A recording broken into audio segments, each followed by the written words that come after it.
Welcome back to The Breakdown with me, NLW.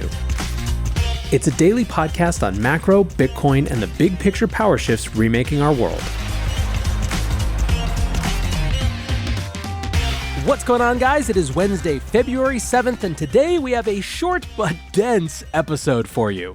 Before we get into that, however, if you are enjoying The Breakdown, please go subscribe to it, give it a rating, give it a review, or if you want to dive deeper into the conversation, come join us on the Breakers Discord. You can find a link in the show notes or go to bit.ly/breakdownpod. All right, friends, so as I said, it is a little bit dense today, and in fact, we are getting a little bit wonky, but I think it is important. So the main topic we are talking about today is that the SEC has adopted a new rule which would force large crypto market makers to come in and register. The rule seeks to clarify the definition of a securities dealer by extending what it means to provide liquidity to markets as part of a regular business. In its originally proposed format, the 194-page rule only had one mention of crypto, tucked away in a footnote.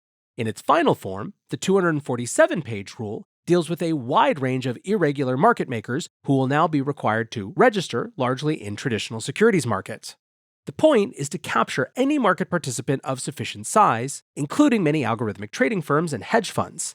The finalized rule clearly covers liquidity providers in crypto markets, but fails to fully explain how it would apply to large DeFi participants.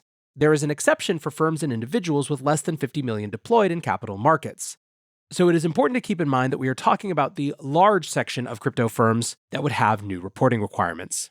Now, this rule is separate to proposed changes to the definition of an exchange, which, as we've discussed before, threatens to require DEXs to register and might even cover some forms of text-based over-the-counter markets. In framing the need for these new rules, Gary Gensler said that markets have evolved over the past decade, to the point that many firms are acting as de facto market makers without registering with the SEC. This gap means they don't have the same reporting and record-keeping requirements as more traditional securities dealers. Gensler said, "These measures to me are just common sense. Congress did not intend for registration and regulatory requirements to apply to some dealers and not to others. Absent an exemption or exception, if anyone trades in a manner consistent with de facto market making, it must be registered as a dealer. That is consistent with Congress's intent, but also sort of competitively makes it fair and level." Now, even though Gensler thinks it's common sense, a wide range of crypto policy bodies criticize the rule, largely for its lack of clarity. The SEC appears to have treated crypto firms as if they can come in and register without any modifications to the existing reporting standards. Yes, it is that all over again. The DeFi Education Fund calls the rulemaking misguided and unworkable. They said that, quote, "While the SEC acknowledged receiving comments discussing DeFi, including our concerns, the SEC not only failed to confront the substance of our concerns, but also failed altogether to articulate any discernible path to compliance for DeFi market participants. Imposing obligations on entities in the DeFi ecosystem that cannot be complied with is wrong, impractical, and hostile to innovation." Cody Carbone, Vice President of Policy for the Chamber of Digital Commerce, called this rulemaking, quote, "another example of the SEC's continued hostility toward the digital asset industry." He went on, "We're asking additional market participants to register as dealers, abandoning decades of precedent to apply impossible rules on digital asset market participants. The SEC did not want the digital asset industry's perspective on this rule, despite its impact, as the 200-page proposed rule only mentions digital assets in a footnote." Now, it appears that the SEC did not even conduct economic analysis on how this rule would impact crypto markets. Commissioner Hester Peirce provided her usual dissent alongside Commissioner Mark Ueda. During the commissioners' meeting, Peirce attempted to get to the bottom of exactly how this rule would impact DeFi participants by questioning SEC staff. She tried to ask whether automated market makers like Uniswap would need to register and how they would go about doing that. The staff answered, "We have to be careful about terms, the people versus means. The people are using the technology to deal." Unimpressed with this unclear, or one might even call it total word salad answer, Peirce asked a more direct question, whether the people who write the AMM code would need to register. Staff responded to that, "Depends on facts and circumstances. If you write software and you are also using the software to deal crypto securities, then you are in." Getting to her point, Peirce asked how many DeFi participants staff anticipated would be captured by this rule. They responded, "It's a market that's not transparent or compliant, so we don't have data." Peirce seemed to think the number could be large, replying, I think one of the reasons they're not compliant is because they can't figure out what our rules are, and they can't even figure out when we think something is a security. This will be a huge implementation challenge for us." Marissa Tashman-Koppel, the head of legal for the Blockchain Association, summed up the issue with this vagueness, tweeting, So I guess being, quote, engaged in a regular pattern of providing liquidity to other market participants as part of a regular business is basically just vibes and circumstances. Cool, cool, cool. Now, in her written dissent, Peirce identified the biggest problem with this rule and indeed the SEC's approach to regulating crypto. She wrote, "Not surprisingly, the rule reflects little thought regarding its practical application in the crypto markets. The rule covers providers of liquidity and crypto asset securities. Not only do the tired questions about when a crypto asset is a security remain, but the rule raises new questions about how the rule will apply in the context of automated market makers. For example, given that an AMM is a software protocol, who will have to register? In light of the difficulties that other would-be crypto registrants have encountered with the SEC and FINRA, will those persons even be able to register?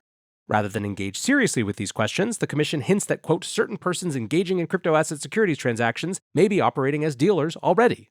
Wintermute CEO Evgeny Gavoy really got down to the point on these impossible-to-comply with rules, tweeting, "Americans are not welcome in DeFi. Sorry, I'm not making the rules, but the SEC certainly does." Today's episode is brought to you by Kraken. For far too long, the whole financial system has been standing still, too slow, only on for certain hours, overly designed for some types of people, but not for others. Crypto, at its best, represents progress. It asks the question, what if? It invites people in instead of leaving them out. It's on 24/7, 365, and moves at the speed of real life. Not everyone believes it. We've got our fair share of detractors, but that's the way it always is when you're building something new. Kraken is a crypto company that has been through the highs and lows of the industry, facing forwards towards progress throughout. And now they're inviting us to see what crypto can be. Learn more at kraken.com/thebreakdown. Disclaimer, not investment advice. Crypto trading involves risk of loss. Cryptocurrency services are provided to U.S. and U.S. territory customers by Payward Ventures Inc., PVI, DBA, Kraken. Now, it seems likely that most of the large crypto market makers have already decamped from the US, but this rulemaking could push the last of them offshore. It's not even particularly clear that foreign firms would be outside of the SEC's jurisdiction here.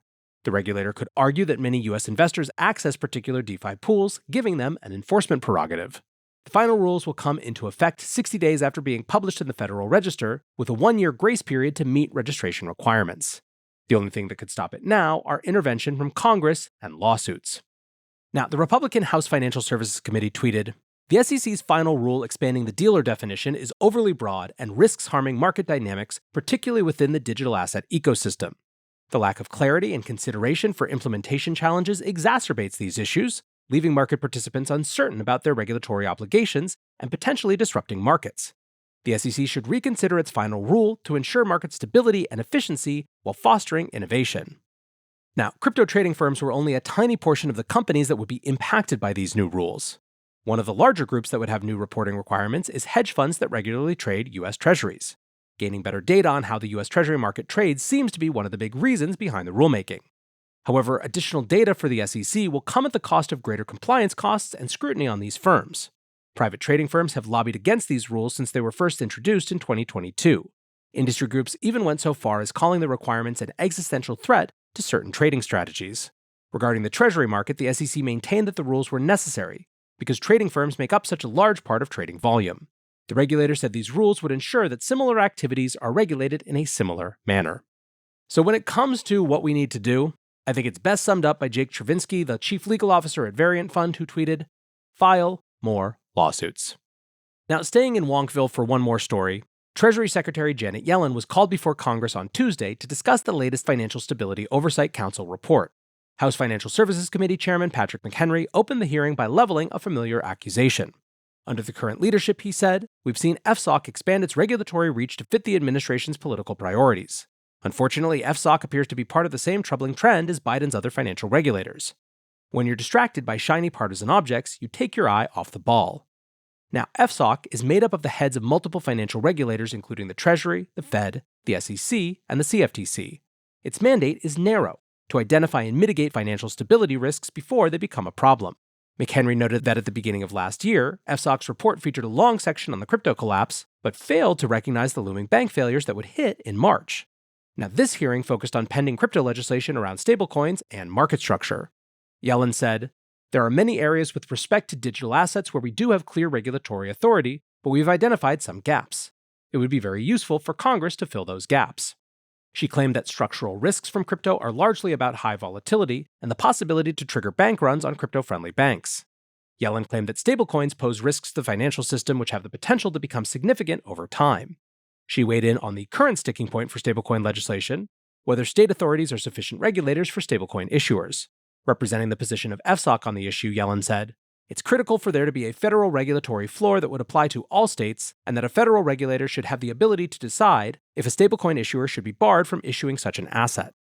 Now, the hearing also ranged from SEC overreach to the status of Bitcoin and Ethereum as commodity tokens. Yellen offered very little by way of definitive opinions. However, she did confirm the view that the CFTC has no rulemaking authority over spot markets, a regulatory gap that FSOC thinks should be closed. The main takeaway was that Yellen is eager to see appropriate crypto legislation passed during this Congress, although it appears that Yellen doesn't view the bills currently on offer as entirely appropriate. This is really a more of the same kind of story. Democrats and Republicans have been at loggerheads on these issues for a long time now and just don't seem to be getting any closer, or really finding any reason to have any sort of compromise. Call me cynical, but in an election year, I don't think anything is happening in 2024. Now, lastly today, MicroStrategy are back in the market, but at a significantly reduced size. January's purchase was for a measly 850 Bitcoin for around $37.2 million. That pales in comparison to the last 2 months of buying, which each saw over $500 million worth. Then again, maybe that's why we saw a little bit of a reduced size. MicroStrategy now owns 190,000 Bitcoin at an average price of $31,168. The total stack is worth about $8.1 billion for a 37% gain on paper.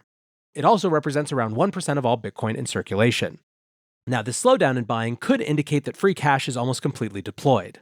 Throughout December, MicroStrategy sold 1 million newly issued shares, raising $610 million. That figure is a close match to December's Bitcoin purchase. And according to its Q4 earnings report, the company had just $46.8 million in cash remaining on its balance sheet to end the year. Seems like Mr. Saylor might have decided to bet most of it on orange. Anyways, guys, like I said, a little bit shorter today, but an information-dense one. We'll be back tomorrow, hopefully not having to talk about the SEC. But for now, I want to say one more big thank you to today's sponsor, Kraken. Go to kraken.com and see what crypto can be. Until next time, be safe and take care of each other. Peace.